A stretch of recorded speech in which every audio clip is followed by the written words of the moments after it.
Hey, so I am just going over a quick demo here about how my my process is done. Lately, I've been using a Mincho cool gray marker, kind of like a half gray. In this case, it's like a 10-20%.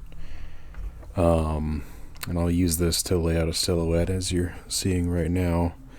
And then I'll go a bit darker. In this case, I went too dark. I grabbed about 50% gray.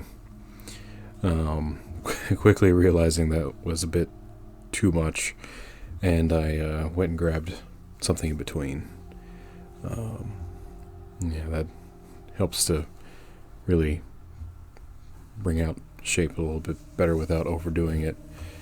It's all temporary, of course, because I'll be using a very fine point marker. I've been using a Micron 005 for any sort of detail work, but for the beginning portion of this, just using the finer point on these markers is good enough for me. It just helps me to rough out the shape without committing to anything too severely, because it's all gonna it would look incredibly muddy if I were just to use these the entire time, but that gives me a pretty good general shape for what I want. And then I will take this marker here, or this pen here, sorry, and start filling in the little details that make up the shapes that I wanted out of this.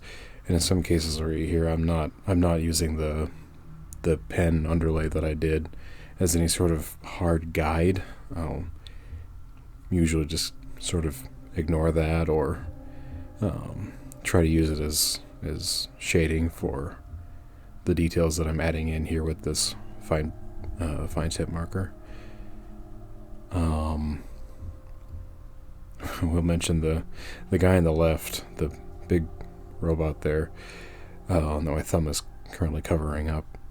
I did him about a week and a half ago, and I never really decided to finish him, but he is done currently entirely with these Mincho Cool Gray markers.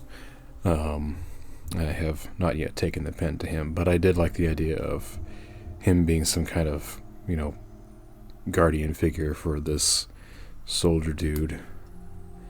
I also do want to point out that I did not use any reference for either of these. I may have looked up something briefly before starting work on the robot, but I definitely didn't I didn't keep it up while I was working on it. So here I'm still just going over some more details in this guy's clothing and trying to give him some kind of raised collar look. I'm not sure why, they just kind of stuck out to me. And now I'm working on the gun. I do, in this case, I did kind of play it hard and loose with a lot of the clothing and even in the gun. You'll see a bit later where I wasn't too concerned with keeping things absolutely straight, because it wasn't gonna come across as being, too wonky if I leave a few lines a little bit crooked here and there. I'm just trying to figure out how this guy's thumb is gonna work. I didn't follow any kind of existing blueprint for how the gun is or how you should be holding it or anything like that. In fact, in a little while you'll see me add a gas tube, because I realized I forgot to put one in. So normally they would be hidden, but I realized that the length of the gun was a bit too short for it to be inside of the exterior of the gun. Yep, there I did really fast. And sometimes I will actually just use cross-hatching with the Micron. Instead of going back in with the markers, it really just depends on how necessary it is. If I can get away with adding a few small lines or a few dots here and there, I'll quickly. No, I'd very much rather to do that than to, reach for a new marker. I've been known to do entire things in the same exact utensil just because I hate interrupting my process to go back and forth between multiple things. Which is partly why I like, doing something that is unwieldy and kind of blurry first with the big markers, and then going straight into the nitty-gritty details with the tiny marker, because it means I'm not swapping back and forth all the time.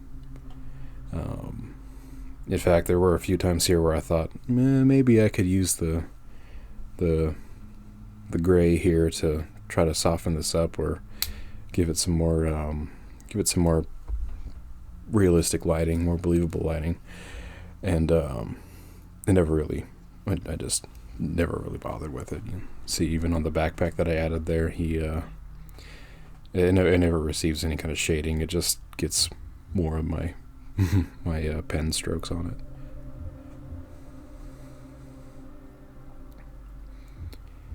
Here I'm just adding the knee pad and realizing I've probably made this guy kind of short, but that doesn't mean anything. That's totally fine. It's just that he's a bit thick for how long his legs are. But then I thought about it and I realized, a lot of soldier guys are wearing some kind of padded clothing, or just the armor that they're wearing makes them look a bit, thicker than they really are. So I decided to, leave it alone and not really worry about it. Here I'm just doing the holster of a gun that you can't see. Everyone has a backup. I figured it would be poking out below his elbow there. And with the legs, I wasn't too happy about the legs. They seemed a bit, straight, kind of boring. But at the same time, what do you expect? I mean, he's kind of waiting for this robot to do something. So he makes sense he would be kind of like in this neutral, ready stance. And right about here, I realized that I made the boot a bit bigger, the shape of the boot a little bit too big. When I was going over it with the markers before, and so what I did, I don't know if you can see it, but what I did is I went ahead and added like an extra section. So like I made like steel toe boots. What if they just attached the steel to the outside, to the front of it? I added a bit like a sectioned off piece down below to kind of show where his toes would actually be versus where versus the actual length of the boot. Just going in here, adding a little bit more intrigue to the helmet, and decided I needed some kind of muzzle on the gun, and I just decided to put a silencer on it because everyone does that.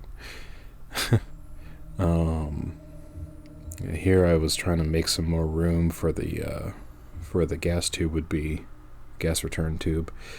And I quickly gave up on trying to do anything special with that and just kind of gave it a more noticeable Picatinny rail top. And right here is where I'm trying to add a little bit more visual noise to the backpack to make it, look like it's supposed to be there.